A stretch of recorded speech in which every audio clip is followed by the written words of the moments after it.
It's me now. What then exactly are we hearing today, and what will it mean to some of my listeners, Minister? Good morning. Good morning. Well, in 2019, then just 9% of people had access to gigabit-capable broadband, the best kind of broadband. Today, it's up to 70%. That is huge progress at a pace that it was way above what we were hoping for when we set those targets in 2019. So really good news. But of course, there are still 30% of people that we are working as fast as we possibly can to get to, and that pace shows that we're going to get to them as quickly as we possibly can. Is the whole country now, the whole of the United Kingdom, in some way, shape or form connected, Minister?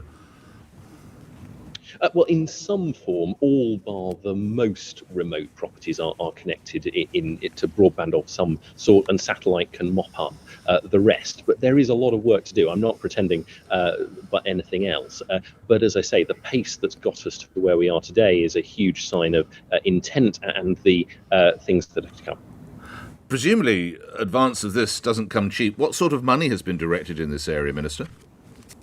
Well, the vast majority of the money that we're announcing, of the progress that we're announcing today is coming from the private sector. What the government has done is really unleash not just Virgin Media, who've driven a lot of this progress, but also Openreach and scores of small providers up and down the country that are digging the trenches and upgrading the connections. So Project Gigabit itself is a £5 billion programme. We're announcing the first contract of that today. But the vast majority of these connections are coming from the government that has set the landscape that really encourages private investment. And that's, I think, exactly why we've delivered this pace that we have seen today. I said at the top of our conversation, for many people it's just as important as water or power, but I need to talk to you about power or energy bills. Some people might find it strange that the government is talking about the work it's done in broadband when many people are, I think I can use the word, petrified or certainly fearful of the energy bills that are about to drop on their mat. What government help might be coming their way in that area that you're aware of, Minister? Well, it's important, I think, that we emphasise that there has been a lot of help in that £37 billion package already. Some of that is still yet to hit people's bank accounts. But you're right to imply, of course, this is going to be at the very top of the next Prime Minister's in tray. I would hope that they are able to continue that pattern that we've seen of helping both the most vulnerable and acknowledging that there is work to do for people who are significantly higher up the income scale as well.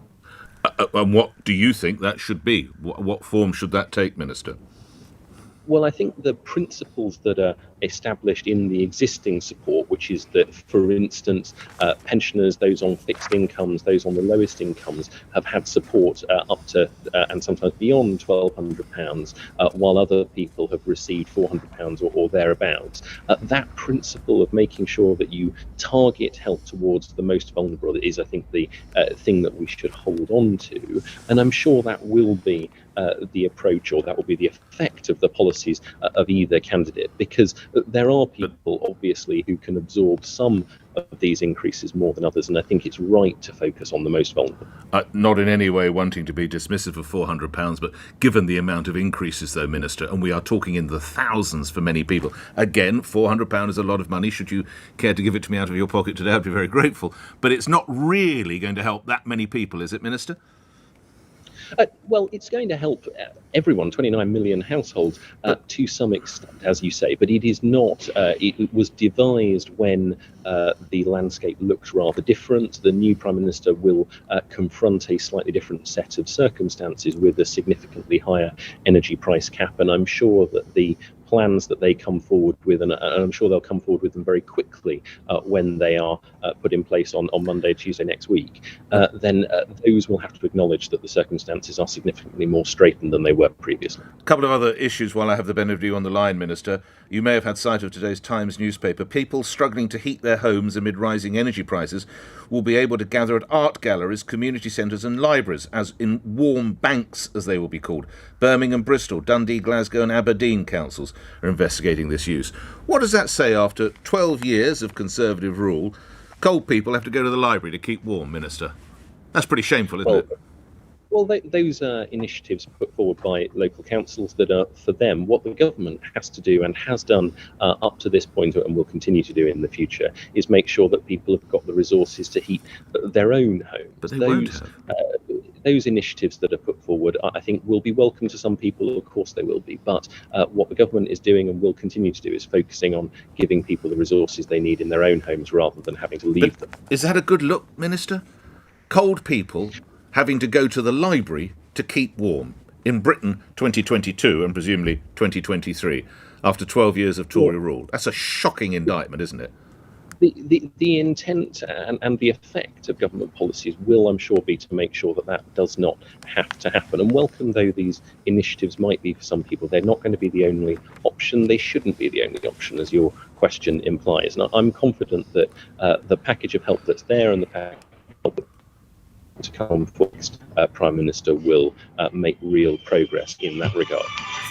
Finally, if I can get a word from you, you're probably aware in your brief as culture and media that festivals are very much on your watch. Of course, a lot of people have had a wonderful time at Notting Hill and at Reading and at Leeds festivals, but we have to look at the fact that sadly a life has been lost at Notting Hill. Armed police have had to bring order at Reading and Leeds, and it would appear one young man in Leeds has lost his life due to drug taking. What are you going to do about this level of lawlessness? This is handy, as you're the broadband minister. You can't hear me, can you? That is sensational, and the picture's frozen. So there we go. We've got the government banging on about however many £billion worth it is. A bank crash gigabit, and he can't take the question. You can't hear me, but I'll be polite. Matt Warman, Minister of State for Digital Culture, Media and Sport, talking about the progress of broadband, and the line collapses, but thank you for your time. It'll be nice to see what the government has to say about it, but let's take your calls anyway. 7:56 is the time. Kevin in Chelmsford. Kevin, you're on the radio. Good morning. I just thought I'd ring and tell you my experience of lawlessness. On the 19th of April, I was coming home from a football match at Ipswich.